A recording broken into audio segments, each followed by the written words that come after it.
नमस्कार मित्रों, समर्थ भारत न्यूज में आपका विशेष स्वागत है। समर्थ भारत न्यूज से मैं मुनीश शर्मा। आज हमारे साथ हैं अति विशिष्ट अतिथि डॉक्टर श्रीमती संगीता अग्रवाल। आपको बताना चाहूँगा, डॉक्टर होने के साथ साथ मैडम जो हैं समाज सेवी भी हैं और एक इनका जो है अपना इन्होंने एक एपिसोड चला रखा है, एक प्रकार से अध्यात्म से जुड़े हुए जो हैं लोगों को जिस प्रकार की अध्यात्म जो मानसिक तनाव जो रहते हैं उनको दूर करने का एक अध्यात्म का इन्होंने एक अपना जो है तरीका बनाया है लोगों तक पहुंचाने का। आइए इनसे बात कर लेते हैं कि अध्यात्म के द्वारा किस प्रकार से जो रिलीफ देना चाहती हैं उन लोगों को जो परेशानी में रहते हैं। नमस्कार मैम।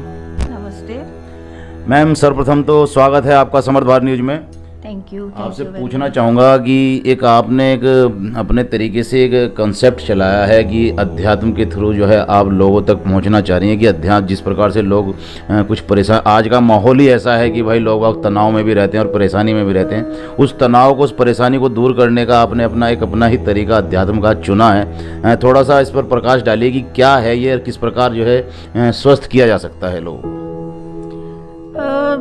इसमें सिर्फ तनाव नहीं, बॉडी माइंड एंड सोल है ना, तो उसमें आपकी जो फिज़िकल बॉडी है वो भी, और उसमें मेंटल जो या इमोशनल कंडीशंस होती हैं वो भी।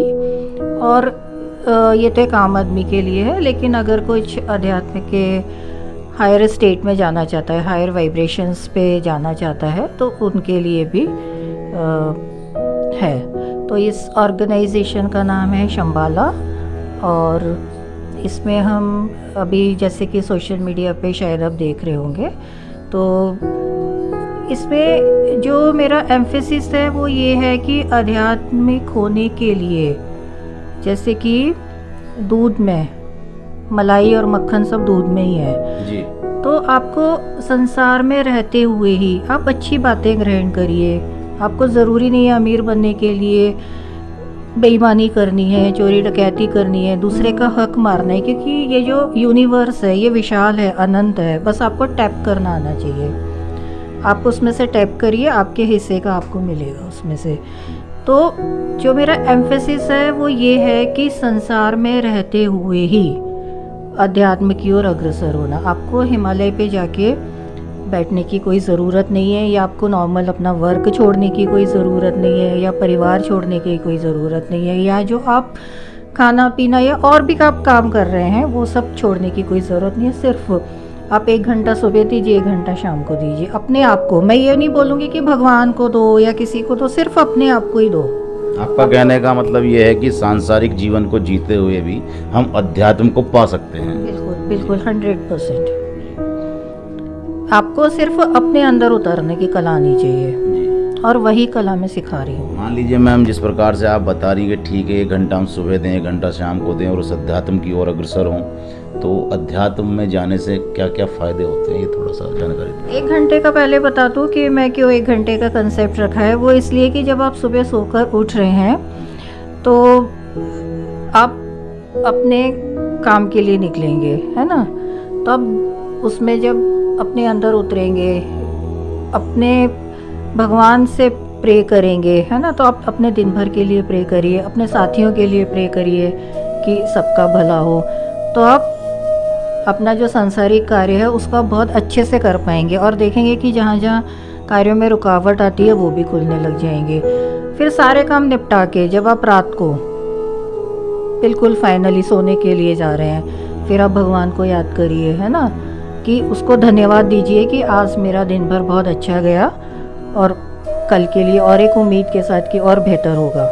मतलब सीधा सीधा कहना ये है कि आप जब सुबह अपने काम के लिए निकलते हैं, सुबह मॉर्निंग में आप उठते हैं प्रातःकाल, तो सर्वप्रथम तो उस ईश्वर को, उस भगवान को प्रार्थना कीजिए और धन्यवाद दीजिए कि उसने हमको सही सलामत उठाया, और आगे प्रार्थना कीजिए कि आज हमारा जो पूरा दिन जाने वाला है ये बहुत अच्छा गुजरे। और तत्पश्चात जब आप रात को सोने के लिए जाते हैं तो जो दिन गुजरा है उसके लिए धन्यवाद दीजिए कि भगवान आपने हमारा दिन बहुत अच्छा व्यतीत किया है। ये कहना चाह रही हैं मैम जी, कुछ और बताना चाह रही हैं? नॉर्मल जो कार्य है ना वही देव कार्य हो जाएगा। जो आपका नॉर्मल काम आप कर रहे हो वही आपका देव कर्म हो जाएगा।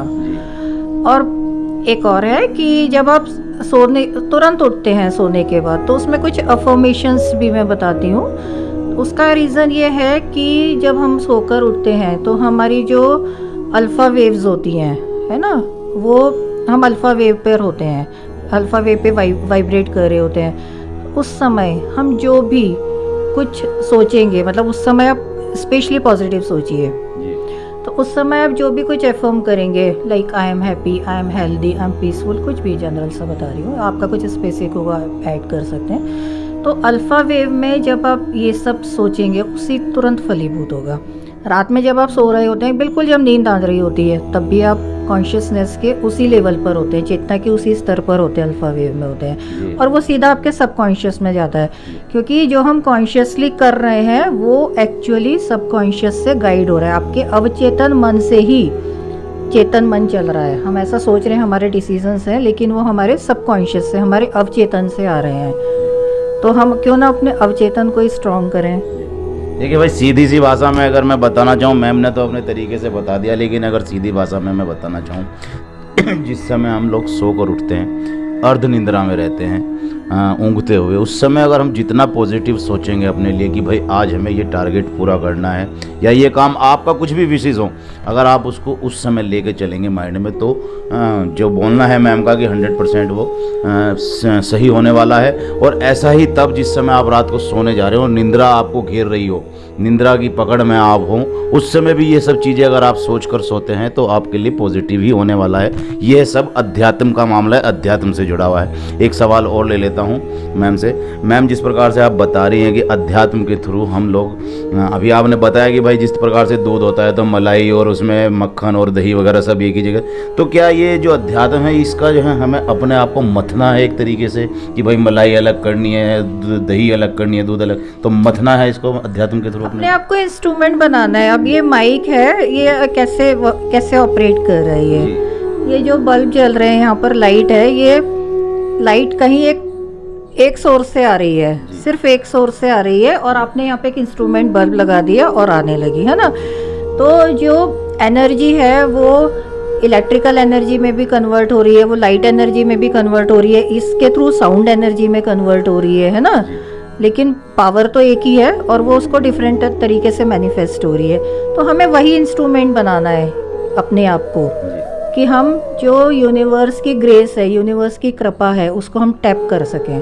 तो फिर ये जो लड़ाई झगड़े और आगे निकलने की होड़ है वो ख़त्म ही हो जाएगी, क्योंकि आपको पता है कि मेरे हिस्से का तो ऑलरेडी वहाँ पर भरा पड़ा है, मुझे तो बस निकालना आना चाहिए, जिसको कि हम लॉ ऑफ अट्रैक्शन भी बोलते हैं। धन्यवाद मैम। तो ये थी हमारे साथ डॉक्टर संगीता अग्रवाल, जिन्होंने बहुत ही स्पष्ट तरीके से बहुत अच्छी बात बताई कि अगर आप अध्यात्म से जुड़ते हैं तो अध्यात्म से जुड़ने का मतलब है सीधा ईश्वर से जुड़ना, और अगर आप ईश्वर से जुड़ जाते हैं तो फिर एक होड़ है आगे बढ़ने की, पीछे हटने की, मुझे इससे अच्छा करना है, मुझे इससे अच्छा करना है, या इससे अधिक प्राप्त करना है, ये सब चीज़ें मनुष्य के जीवन से ख़त्म हो जाती है एक प्रकार से, और मनुष्य जो है अपना स्वाभाविक जीवन जीना शुरू कर देता है। इन सब बातों के लिए आगे भी हम बात करते रहेंगे मैम से कि किस प्रकार से क्या क्या इनमें स्टेप बाय स्टेप प्रक्रियाएं होती हैं। आज के लिए इतना ही। केवल आप लोगों को मैं मैम से एक बार बात करवा देता हूँ, पूछवा देता हूँ कि भाई इनको फॉलो करने के लिए कौन से इनकी साइट है, किस प्रकार से इनसे जुड़ा जा सकता है। जी मैम, आप थोड़ा बता दीजिए हमारे दर्शकों को किस प्रकार से आपसे जुड़ा जा सकता है। सोशल मीडिया पर सभी जगह है, यूट्यूब चैनल भी है एंड फेसबुक इंस्टा सब पर है, तो वो आप अपने लिंक में डाल दीजिए। तो देखिए, तो स्पष्ट रूप से कहना है मैम का कि भाई अभी हम बता देंगे, लिंक भी इनका शेयर कर देंगे, आप लोग जुड़ भी सकते हैं। और अध्यात्म की ओर जुड़ना, अगर आपको है कुछ अलग से पाना है इस संसार में, तो आप जुड़िए जरूर। समर्थ भारत न्यूज़ से मैं मनीष शर्मा।